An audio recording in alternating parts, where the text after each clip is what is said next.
여러분 안녕하세요. 네, 반갑습니다. 네, 방금 소개받은 김익헌이라고 합니다. 저는 천안에 살고 있습니다. 천안을 잘 아실지 모르겠는데 충청남도 천안에 살고 있고, 원래 고향은 그렇게 궁금해 하시지 않는 표정이긴 하지만 제 얘기를 해야 될 것 같아서, 저는 전라북도 군산이라는 곳에서 태어났고요. 전주에서 오래 생활하다가 신학교 마치고 천안에 내려와서 이제 생활하고 있습니다. 저는 이제 청년들 만나는 거 굉장히 좋아합니다. 지금도 청년들을 꾸준히 만나는 편이고요. 금방 소개해 주셨던 것처럼 IVF라는 선교단체에서 19년 정도, 캠퍼스 선교단체에서 19년 정도 간사로 사역을 했습니다. 그래서 2000년부터 2018년까지 이제 선교단체에서 간사로 사역을 했고요. 지금도 이제 저희 교회는 개척교회입니다. 2018년 9월부터 개척을 해서 올해 이제 곧 7주년이 되는데요. 저희 교회 구성원들은 주로 20, 30대입니다. 20대, 30대가 60%에서 한 70% 정도가 20, 30대여서 청년들하고도 지금도 어쨌든 이렇게 호흡을 하면서 보내고 있고, 지금 저는 휴가차 왔습니다. 안식월, 정확히 말하면 안식월을 받아서 밴쿠버 지역에 제가 아는 후배들이 많아서 그분들하고 좀 보고 싶고 교제하고 싶어서 왔는데, 온 김에 또 이렇게 초대해 주셔서 설교할 수 있도록 또 배려해 주셨고, 또 여러분을 만날 수 있는 기회를 제공해 주셔서 감사합니다. 너무 얘기가 길면은 재미없겠죠? 네, 우리 설교 시작하기 전에 인사라도 한번 해볼까요? 서로 바라보시면서. 잘 오셨습니다, 환영합니다. 한번 인사 한번 해보시겠어요? 네. 네. 오늘 설교는 사사기 본문으로 설교하려고 합니다. 사실 제가 이렇게 외국에서 생활해 본 적이 없어요. 그래서 본문을 선정하는데 굉장히 큰 고심을 했습니다. 왜냐하면 제가 여러분의 삶의 자리를 다 이해하지 못하거든요. 그래서 혹시라도 제가 하는 얘기가 또 여러분의 현실과 너무 동떨어진 이야기가 되지는 않을지, 또 제가 쓰는 언어들이 낯설게 들리지는 않으실지 좀 고민했습니다. 혹여나도 제 이야기가 좀 여러분의 삶과 좀 밀접하지 않거나 또 쓰는 언어들이 낯설거나 하셔도 다른 문화권에 있어도 저런가 보다 라고 생각하시면서 잘 이해해 주셨으면 좋겠습니다. 오늘 본문 우리가 사사기 3장을 읽었습니다. 사사기 3장 12절을 이렇게 시작합니다. 제가 세 번역으로 한번 읽어드릴게요. 여러분 개역개정으로 읽으셨으니까. 이스라엘 자손이 다시 주님께서 보시기에 악한 일을 저질렀다. 여기 보면은 다시라는 말이 나옵니다. 다시 주님께서 보시기에 악한 일을 저질렀다. 이 히브리 원어로는 점점 더라는 뜻을 가지고 있습니다. 그러니까 이스라엘 자손이 이전보다 하나님 보시기에 더 악한 일을 저질렀다라는 뜻이에요. 더 악해진 이스라엘에게 하나님은 더 강한 적을 보내셨습니다. 하나님은 모압 왕 에글론이라는 사람을 강하게 하셔서 강성해진 모압이 이스라엘을 괴롭히도록 한 거예요. 에웃에 앞서서 활동했던 사사가 있었는데 그가 혹시 누군지 아세요? 여러분 혹시 아세요? 아는데 얘기하기 좀 부끄러우신 거죠? 와, 놀랍네요. 한국 청년들하고 크게 다르지 않습니다. 네, 분위기가. 네. 온니엘이라는 사사인데요. 온니엘이 사사로 활동하던 때는 메소포타미아라는 나라의 공격을 받았습니다. 근데 이번에는 모압과 암몬, 아말렉이라는 세 나라가, 온니엘 때는 한 나라가 공격을 했다면 이번에는 에웃 때에는 세 나라가 연합군을 결성해서 이스라엘을 공격합니다. 지도를 한번 보여주실래요? 지도가 있나요? 네, 보이세요? 암몬, 또 모압, 아말렉이라는 세 나라가 연합군을 결성해서 이스라엘을 공격했습니다. 이전보다 압제 기간도 늘었습니다. 메소포타미아의 구산 리사다임이라는 왕은 8년 동안 이스라엘을 지배했거든요. 그런데 모압 왕 에글론 때는 18년 동안이나 이렇게 지배를 하게 됩니다.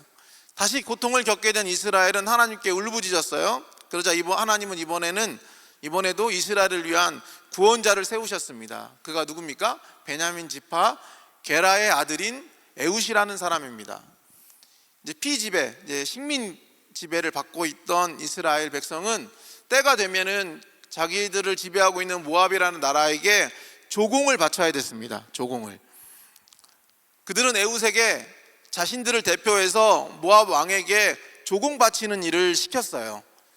에웃이 에글론에게 조공을 바치러 가는 날 칼 하나를 오른쪽 허벅지에 숨겼습니다. 조공을 다 마치고 조공을 나르던 이들을 돌려보내고 에훗도 이제 곧 그 자리를 떠났어요. 그런데 에훗이 자리를 떠나서 이제 집으로 돌아가다가 그 왕이 있던 곳이 여리고라는 지역이었는데 여리고에서 나와서 길갈이라는 지역까지 갔다가 거기서 다시 턴을 해서 에글론이 왕이 있는 여리고로 돌아옵니다. 에글론 왕이 있던 여리고에서 길갈까지는 약 3km 정도 떨어진 곳이었거든요. 근데 에훗이 왜 길갈까지 갔다가 다시 에글론이 있는 여리고로 되돌아갔을까요? 19절을 한번 보실래요? 19절 같이 한번 읽어보겠습니다. 19절 같이 읽겠습니다. 시작.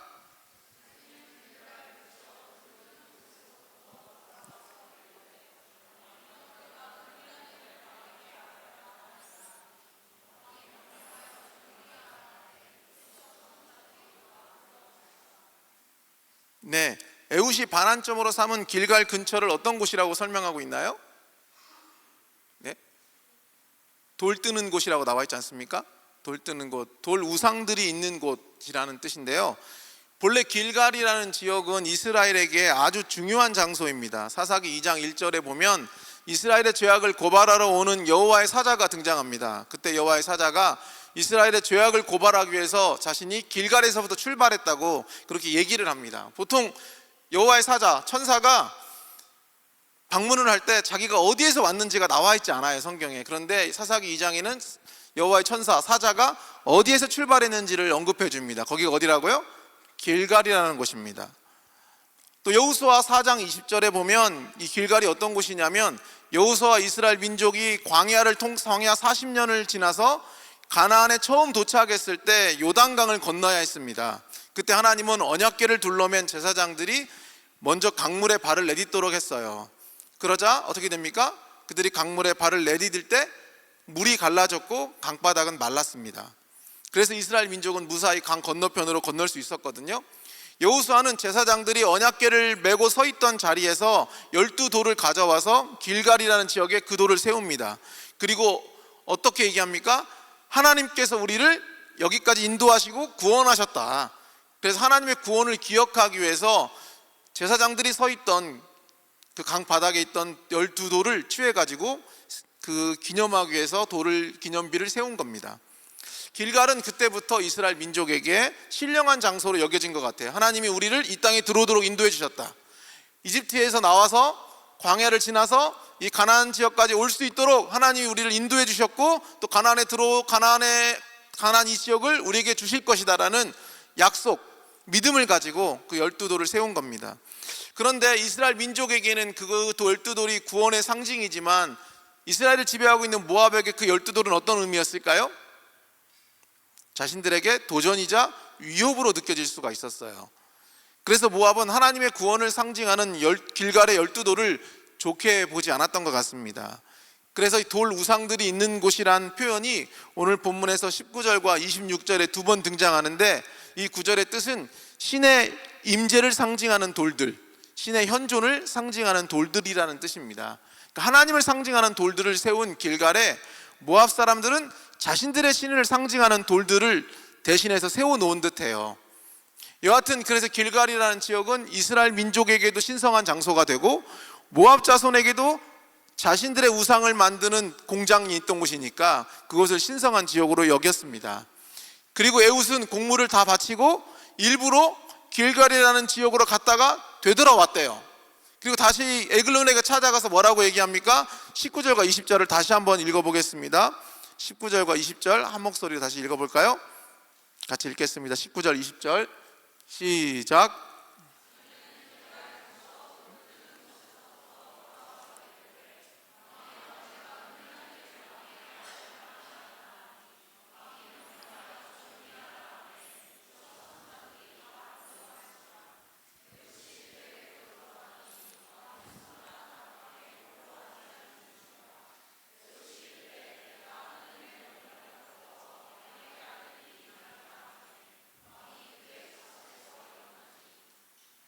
네, 에훗은 왕에게 자신이 은밀하게 할 이야기가 있다고 말했습니다. 이런 거예요. 제가 길갈에서 신의 음성을 들었습니다.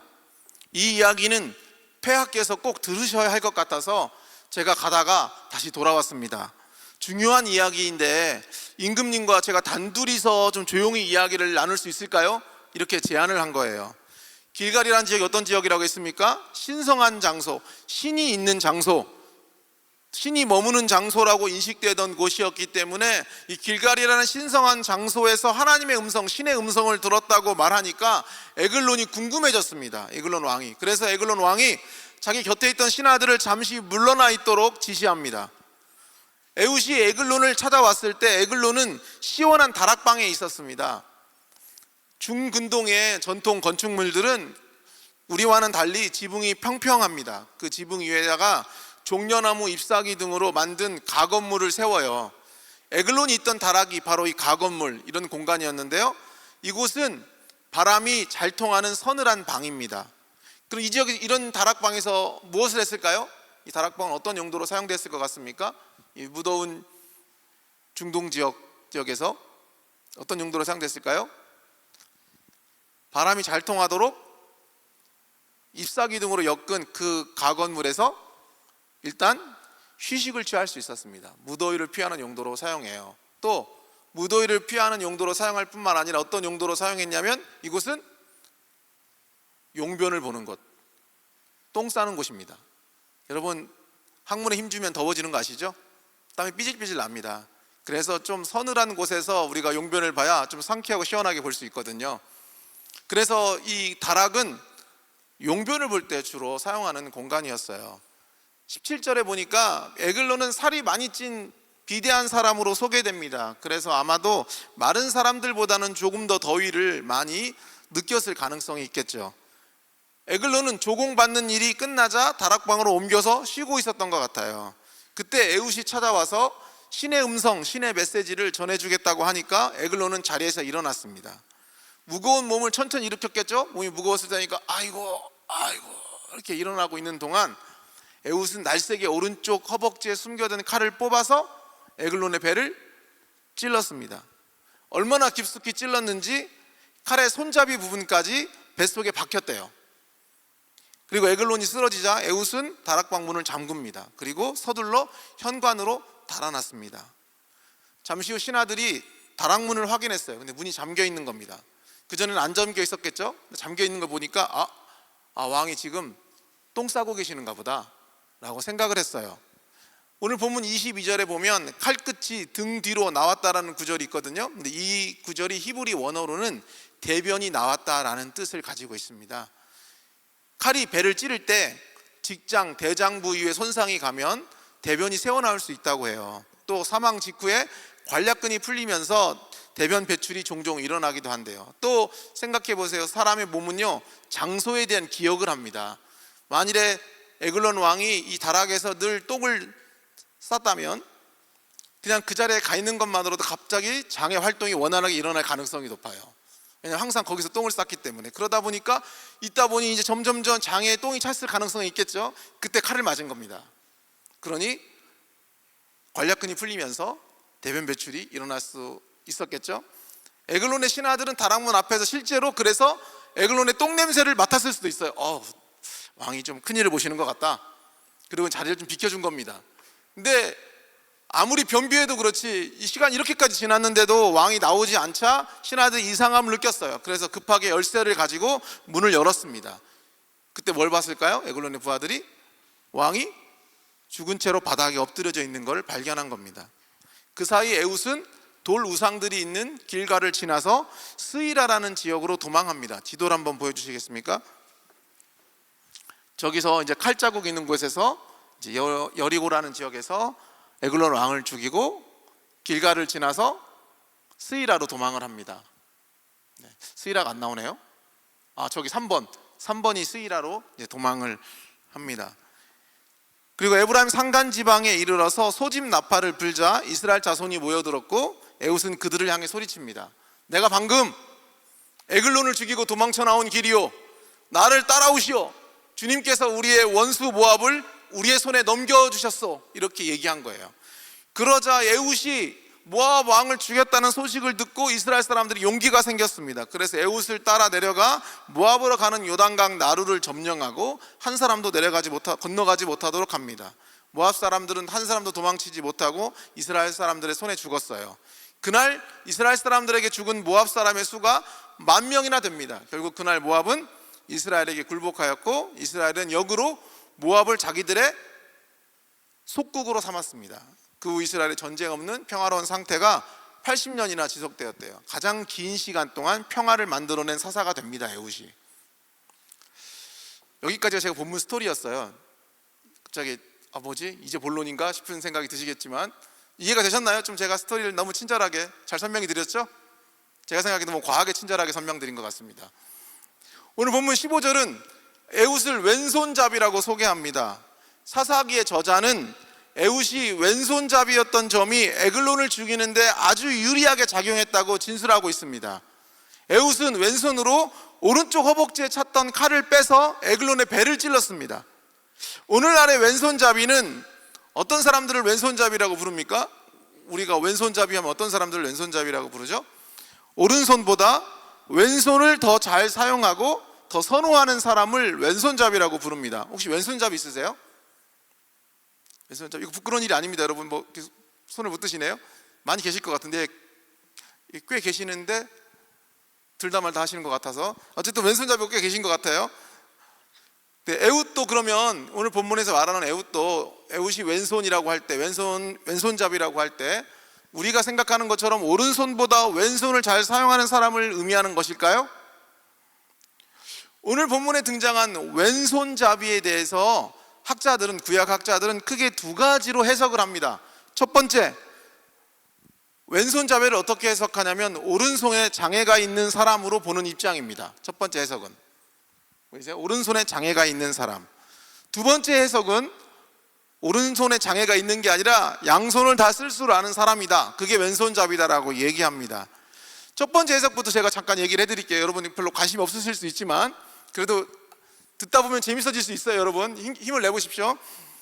자, 이렇게 왼손잡이가 오른손에 장애가 있는 사람이라고 얘기하는 학자들은 왜 그렇게 얘기하냐면 근거가 뭐냐면 왼손잡이의 히브리 원문을 이렇게 해석하기 때문입니다. 오른손이 묶여있는 사람, 오른손이 제한된 사람이라고 번역해요.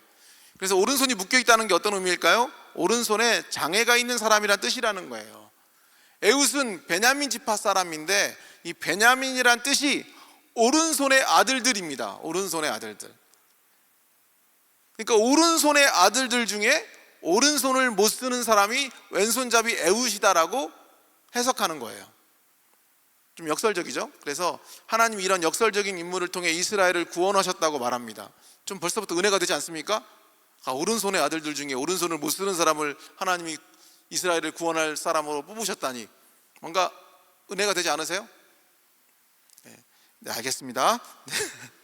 네, 이스라엘 민족은 에훗에게 에글론 왕에게 공물을 바치는 일을 시켰습니다. 모압 입장에서도 왕을 직접 대면해야 되는 피지배 국가, 이스라엘 민족을 지금 모압이 다스리고 있잖아요. 그런데 모압 왕에게 공물을 바쳐야 되는 일을 맡길 때 어떤 사람에게 맡기는 게 좋겠어요? 왕에게 위협이 되지 않는 사람에게 그런 일을 맡기는 게 좀 더 마음이 편하겠죠. 그래서 오른손을 쓰지 못하는 장애를 가진 사람에게 그런 일을 맡겼을 것이다라고 이제 추측을 합니다. 충분히 설득력이 있는 해석입니다. 그렇죠? 그렇게 느껴지지 않으세요? 정말 그럴 수 있겠다라고 느껴지시죠? 오래전에 제가 이 본문으로 설교했던 적이 있습니다. 그때 저도 에훗의 왼손잡이를 이런 관점으로 설명했어요. 왼손잡이란 오른손에 장애가 있는 사람이다 라고 설교했습니다. 근데 이번에 제가 다시 이 사사기 본문을 연구하고 있는데요, 저의 견해에 변화가 생겼습니다. 왼손잡이가 오른손에 장애를 가진 사람이라는 해석이기보다는 이건 양손잡이라고 보는 게 더 설득력이 있겠다라고 제가 이제 생각하게 된 거예요. 왜 그런 생각을 했는지 제 입장을 한번 들어보실래요? 왼손잡이에 대한 또 다른 입장은 왼손잡이를 오른손을 사용하지 못하는 장애를 가진 사람이 아니라 왼손과 오른손을 다 사용할 수 있는 양손잡이라고 말씀드렸습니다. 금방 제가 사사기 한 번 더 왼손잡이가 등장하는 장면이 있습니다. 사사기 20장 15, 16절인데 여기도 같이 한번 읽어보겠습니다. 같이 읽어볼까요? 사사기 20장 15, 16절입니다. 시작.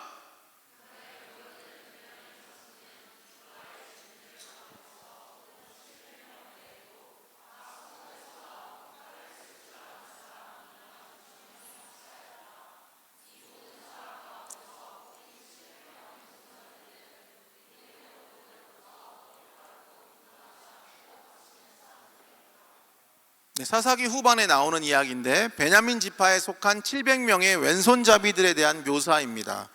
그들은 끈에 돌을 넣어 돌려 던져서 정확하게 맞출 줄 아는 사람들이었습니다.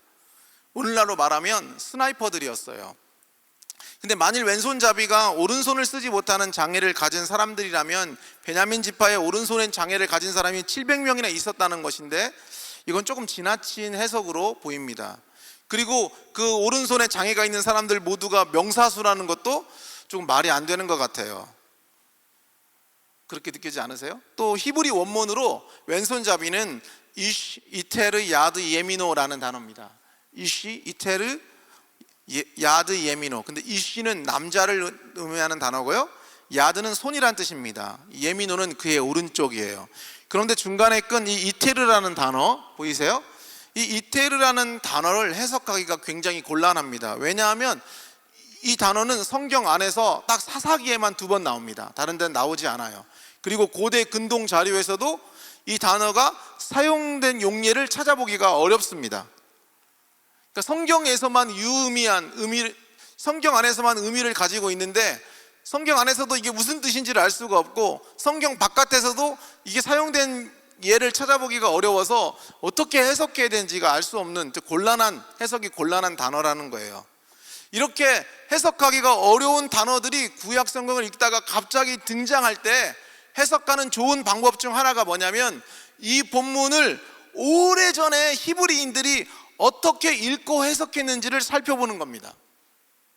그래서 기원전 3세기 BC 3세기부터 2세기에 히브리어로 성경을 처음 타 언어로 번역한 책이 있습니다. 히브리어를 헬라어로 번역한 최초의 번역 성경, 헬라어 성경이 70인역이라는 성경이 있습니다. 그 당시에 성서학자들이 이 히브리어를 헬라어로 번역할 때 이 왼손잡이라는 단어를 어떻게 번역했나 봤더니 그들은 왼손잡이를 이렇게 번역했습니다. 2손이 모두 오른손인 사람. 이게 무슨 뜻일까요? 2손이 모두 오른손인 사람. 이게 무슨 뜻일 것 같으세요? 양손을 모두 자유롭게 사용할 줄 아는 사람이라는 뜻입니다. 그래서 왼손잡이는 오른손에 장애가 있는 사람이 아니라 왼손을 오른손처럼 자유자재로 사용할 수 있는 사람이라는 뜻이에요. 이 양손잡이에 대한 묘사는 오늘 본문인 사사기 3장과 20장 말고도 한 군데 더 나옵니다. 여기도 한번 읽어볼게요. 제가 좀 해석을 많이 해드리고 있는 것 같아 좀 죄송합니다만 역대상 12장 2절입니다. 같이 읽어보겠습니다. 역대상 12장 2절 같이 읽겠습니다. 시작.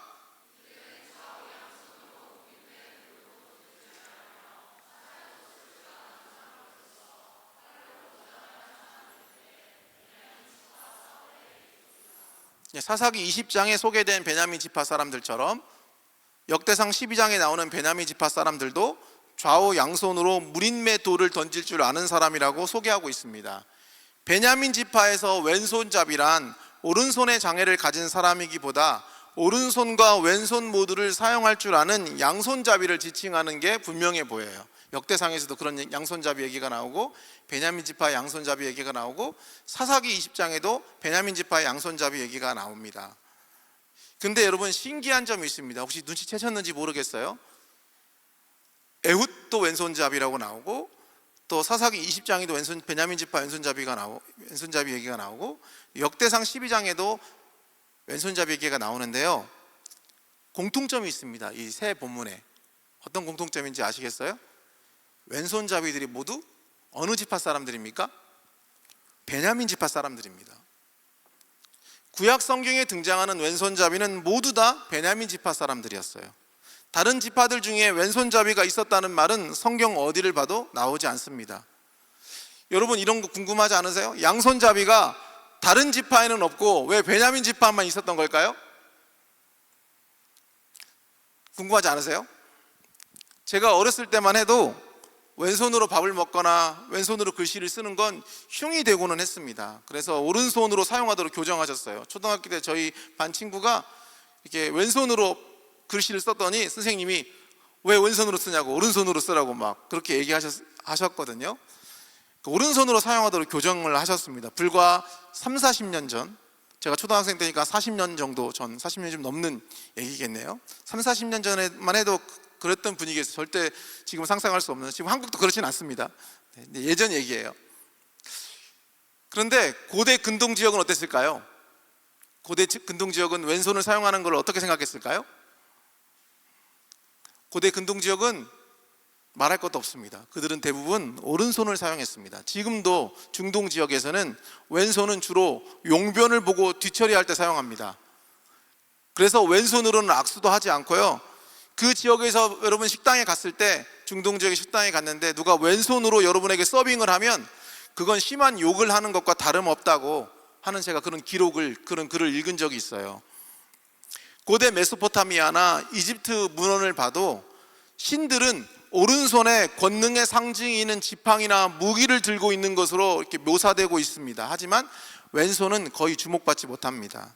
성경을 보시다 보면 하나님의 오른손 얘기는 나올까요, 안 나올까요? 나옵니다. 하나님의 오른손은 자주 등장하지만 하나님의 왼손은 나와 있지 않습니다. 왜 그럴까요? 고대 근동 지역에서는 대부분 왼손 사용을 선호하지 않습니다. 모두가 오른손을 사용했어요. 그런데 여러분, 모두가 오른손만 사용할 때 누군가 왼손을 자유롭게 사용한다면 어떨 것 같으세요? 모두가 문화가 오른손만 사용하는 문화인데 누가 왼손을 자유롭게 쓸 수 있어. 특히 전쟁에서 왼손을 능수능란하게 사용할 줄 안다면 어떨 것 같습니까? 당시 전쟁할 때는 오른손에는 무기를 들고 왼손에는 방패를 들었습니다. 근데 왼손에 방패를 들어야 돼. 왼손에 무기를 들고 오른손에 방패도 들 수 있어. 무기를 양손 다 쓸 수 있는 거죠, 이렇게. 어떨 것 같으세요? 왼손으로도 무기를 다룰 줄 안다면, 또 오른손으로 방패를 잡을 수 있다면 전형적인 패턴을 벗어나서 상대에게 기습적인 효과를 줄 수 있겠죠. 변칙 공격이라고 할 수 있겠죠. 변칙 공격. 축구에서도 오른발이 주발인 사람보다 양발을 자유자재로 사용하는 게 훨씬 유리하잖아요. 대표적으로 손흥민 같은 경우가 양발을 다 자유롭게 사용할 수 있지 않습니까? 전쟁에서도 마찬가지예요. 오른손만 사용하는 것보다 왼손을 사용하는 것이 전투에서는 아주 유리했습니다. 그런데 이렇게 유리한 양손을 사용하는 게 이렇게 전쟁에서도 유리한데 왜 이 양손잡이가 다른 지파에는 없고 유독 베냐민 지파에만 있었을까요? 여러분이 정말 궁금해 하셨으면 좋겠습니다. 왜 그랬을까요? 아마도 이것은 베냐민 지파가 가진 특징과 깊은 관련이 있는 듯 합니다. 베냐민 지파는 야곱의 12번째 아들, 막내였던 베냐민의 후손들입니다. 베냐민 지파는 12지파 중에 인원이 가장 작은 지파였어요. 인원이 작다는 건 어떤 의미일까요? 힘이 약하다는 거죠. 엎친 데 덮친 격으로 사사기 후반에 보면 이스라엘 전체와 베냐민 지파가 서로 전쟁이 일어납니다. 내전이 일어났어요. 이 전쟁에서 베냐민 지파가 크게 패해서 26,700명의 베냐민 지파 남자 중에 오직 600명만 살아남게 됩니다. 이 내용이 사사기 20장, 21장 후반에 나오기 때문에 사사시대 말기에 일어난 사건 같지만 사실은 이 사건은 사사시대 초기에 일어난 일입니다. 많은 구약학자들은 사사기가 연대기적으로 기록된 게 아니라 주제에 맞게 서술한 책이라고 얘기해요. 그래서 사사기 마지막 장면에 등장하는 19장부터 21장에 등장한 내용은 사사시대 후반에 일어난 게 아니라 사사시대 초기에 일어난 사건이라고 얘기합니다. 그러니까 오늘 본문 사사인 에훗 이전에 이미 베냐민 지파는 600명밖에 되지 않는 소수 지파였을 가능성이 높아요. 600명을 데리고 전쟁을 치러야 한다고 생각해 보세요. 얼마나 이게 위축됩니까? 얼마나 이게 뭔가 불리한 싸움이지 않겠어요? 600명밖에 안 된다면 상대적인 열세를 가질 수밖에 없었습니다. 전투 병력이 부족하다는 건 치명적인 약점이었어요. 그래서 베냐민 지파는 자신들의 취약함, 숫자가 600명밖에 되지 않는, 전투 인력이 적다는 그런 연약함을 보완하기 위해서 나름의 생존법을 터득해야 했습니다. 그들이 선택한 생존 방법이 뭡니까? 남들은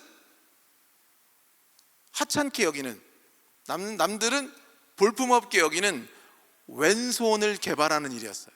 그래서 양손을 모두 사용할 수 있도록 개발하는 거였습니다.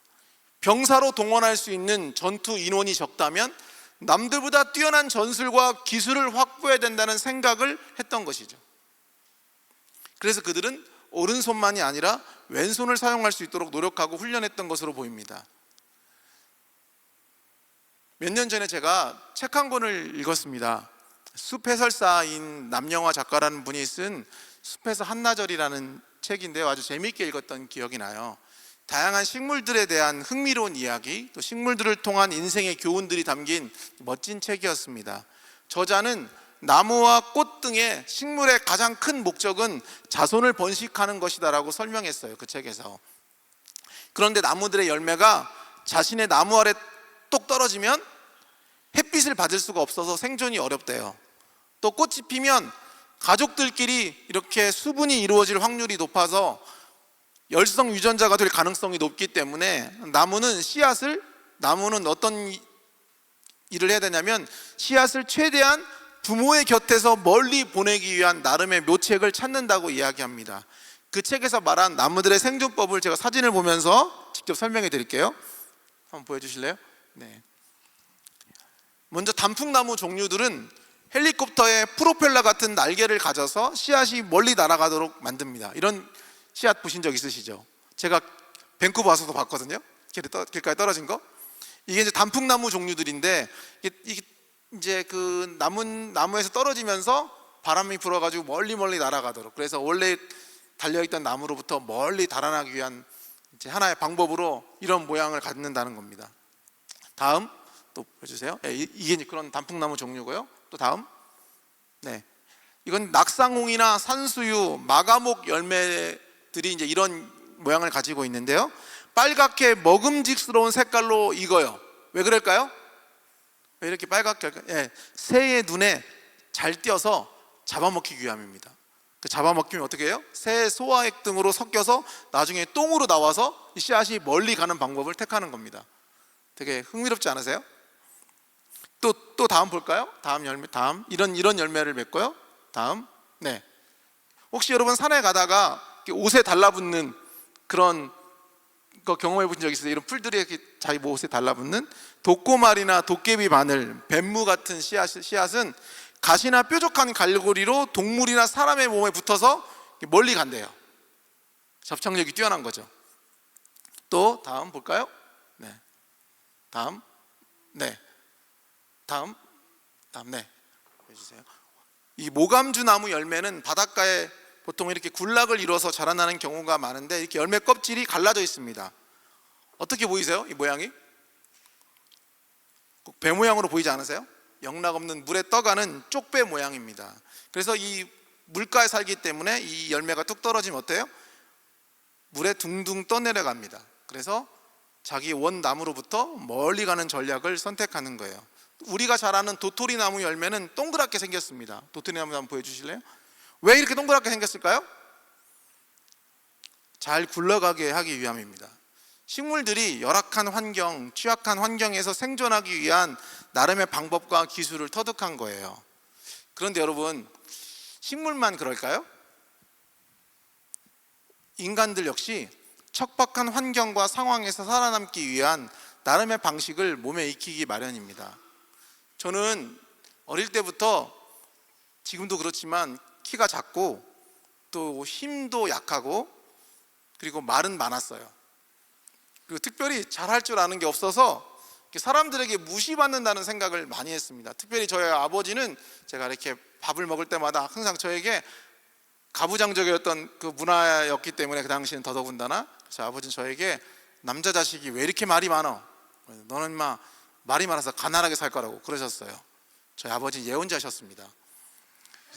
그 지금도 가난하게 살고 있는데, 그래서 항상 저는 사람들이 저 친구들과 관계에서도 내가 키가 작고 또 힘이 약하고, 또 당시에 그 가부장적 사회에서는 남자가 말이 많는 건 흉이 되는 사회였거든요.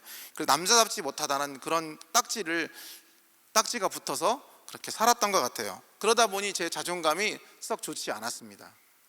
대학 때 제가 선교단체 간사를 오래 했다고 했잖아요. 대학 때 IBF라는 선교단체에 들어갔습니다.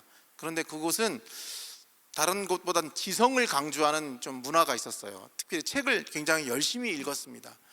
사람들이 이렇게 모이면 책 이야기를 했고, 이렇게 지나가다가 제가 이렇게 선배들을 만나서 안녕하세요 인사를 하면 그 선배가 반가워 와서 저한테 이렇게 두 가지를 물었어요. 너 큐티 했니? 그러면서, 큐티가 뭔지 아시죠?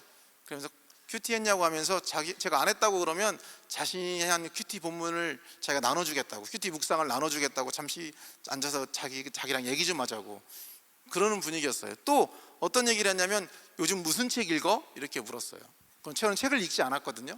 저는 책을 읽지 않아요. 그래, 내가 읽고 있는 책인데 이 책 되게 좋아. 그러면서 기독교의 기본 진리, 벌써부터 진리가 생겼죠. 그리고 딱 꺼내면서 이 책 되게 좋은데 너 원하면 내가 빌려줄게. 그러면서 책을 굉장히 많이 읽는 문화였어요. 그리고 그러다 보니까 이 공동체 안에서 책을 많이 읽는 사람이 되게 인정을 받았습니다. 그걸 보니까 저도 나도 사람들이 나를 무시하지 않고 내가 저 사람들에게 존중을 받으려면 여기에서는 책을 많이 읽어야 되는가 보다라고 생각했습니다. 하지만 저는 대학 입학 전까지 책을 거의 읽어본 적이 없어요. 책을 안 읽다가 읽어보려고 하니까 너무너무 힘들더라고요. 분명히 우리말인데 무슨 뜻인지를 모르겠어요. 그런데 어떻게 해요? 인정받으려면 읽는 척이라도 해야 되는 거예요. 그런데 그렇게 읽는 척이라도 하다 보니까 어느새 조금씩 책을 읽게 됐고, 그러다가 그렇게 읽다 보니까 또 이것이 어느새 습관이 됐고, 그 습관이 지금 제가 먹고 사는데 아주 큰 도움을 줍니다. 제가 여러분 지금도 저는 그 책을 좋아하지 않습니다. 먹고 살려니까 어쩔 수 없이 읽는 거예요. 제가 지적 호기심이 있어서 책을 읽는 게 아닙니다. 또 책을 좋아해서 읽는 것도 아니에요. 그냥 남들에게 있어 보이고 싶고 또 무시받고 싶지 않아서 읽었습니다. 제 열등감 때문에 읽은 거예요. 근데 여러분 그거 아세요? 우리의 결과 문의는 많은 경우에 우리의 결핍에서 비롯됩니다. 우리의 결핍이 우리의 문의와 결을 만들고는 해요. 부족하고 모자랄 때 인간은 종종 창의성을 발휘하고 그 비어있는 상태를 무엇으로라도 메우기 위해서 분투하려는 노력을 하기도 합니다. 그래서 결핍은 창조성을 만들어내기도 하고요, 결핍은 우리의 존재가 자신을 드러내는 틈이 되기도 합니다. 부족하고 모자라니까 뭐라도 하려는 마음을 먹게 되고, 뭐라도 하려다 보니까 뭔가가 되어 있는 겁니다. 여러분 이정은 배우라는 분을 아세요? 제가 참 개인적으로 좋아하는 배우입니다. 이 배우 아세요? 이정은이라는 배우? 여러분도 넷플릭스 보시죠? 저만 보는 거 아니죠? 네. 이 배우의 인터뷰를 제가 읽고 이분을 더 좋아하게 됐는데요, 이분이 했던 인터뷰를 같이 한번 읽어보면 좋겠습니다. 같이 한번 읽어볼까요? 읽겠습니다. 시작.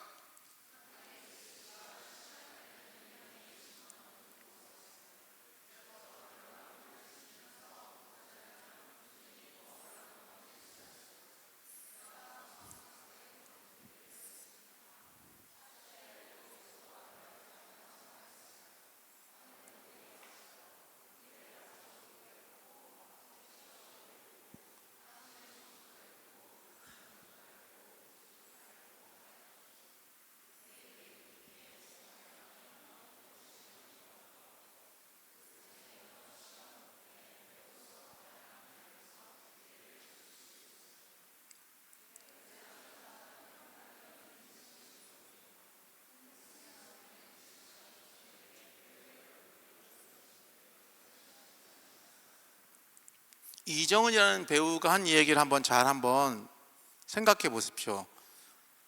이정은 배우가 무슨 얘기를 하냐면, 자기가 배우라는 꿈을 지키기 위해서 꾸준하게 다양한 부업을 했던 경험이 자신에게 배우의 얼굴이 만들어지는 시간이었다고 말합니다.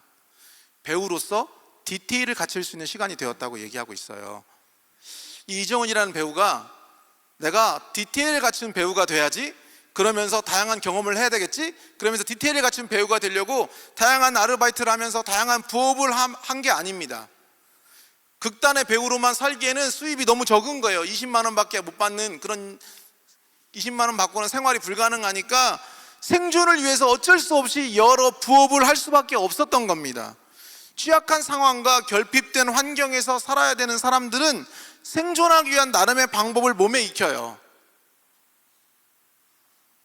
뚜렷한 기술이 있거나 대단한 스펙을 가지지 못한 사람들은 꾸준히 일할 직장을 가지기가 쉽지 않을 수 있습니다. 안정적인 직장을 가지지 못하거나 계약직과 비정규직으로 일을 하는 경우에는 여러 직장을 옮겨 다녀야 될 수도 있습니다. 또 부모의 돌봄과 보호를 충분히 받지 못한 환경에서 자란 아이는 혼자서 알아서 해야 되는 일찍 철이 드는 아이로 자라날 수도 있어요. 제가 캠퍼스에서 선교단체 간사로 있을 때 제가 속한 공동체의 학생이 한 명이 생각이 나요. 이 친구는 요리를 기가 막히게 잘했습니다. 선후배들을 자취방으로 초대해서 자신이 장본 음식으로 대접하는 일을 참 잘했습니다. 어려운 요리도 쉽게 잘했고 맛도 일품이었어요. 이 친구가 이제 해줬던 요리 중에 기억이 나는 게 탕수육, 짬뽕밥, 콩나물국밥 이런 걸 해줬는데, 콩나물국밥이 그냥 콩나물만 들어간 콩나물국밥이 아니에요. 거기에 오징어부터 시작해서 막 엄청나게 그냥 식당에서 파는 요리보다 맛있었어요. 저는 제가 전주에서 생활했지 않습니까? 근데 전주 콩나물국밥 유명하잖아요. 근데 그 식당에서 파는 것보다 맛있게 느껴졌어요. 그만큼 요리를 잘했어요. 이 형제는 또 제빵 자격증이 있어가지고 빵도 기가 막히게 만들어옵니다. 그 빵을 만들어 와가지고 이렇게 성경 공부 모임에 빵을 들고 와서 내가 만든 빵이라면서 이렇게 빵을 맛보게 해줬어요. 그리고 자취방에 사람들을 초대해서 그 자취하는 그 형제들과 자매들에게 요리를 자주 해줬습니다.